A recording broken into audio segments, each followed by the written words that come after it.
Jangan lupa subscribe YouTube channel kita orang. Betul.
Di daerah Bayan Tumpi.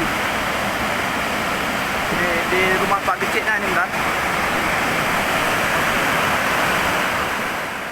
Sekarang Kak Irma nih.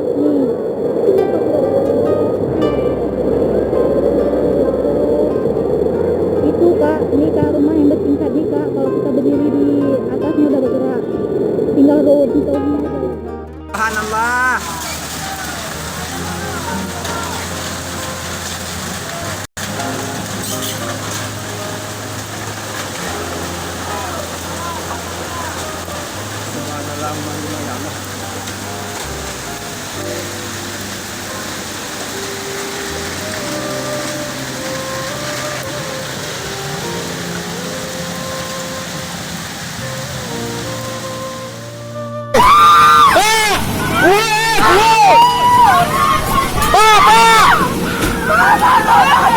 Hei!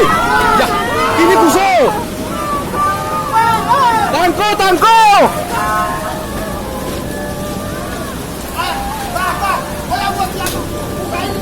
Ya, mereka luahi. Luahi apa? Luahi dia bang.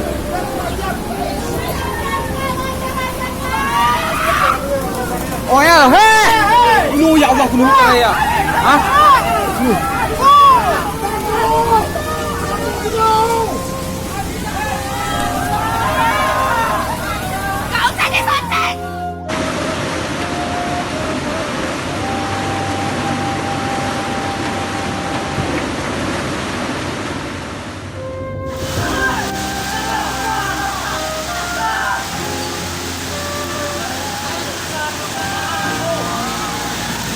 Subhanallah.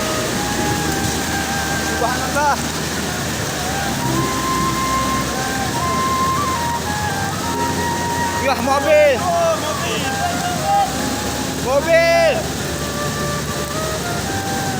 Subhanallah. Ya Allah.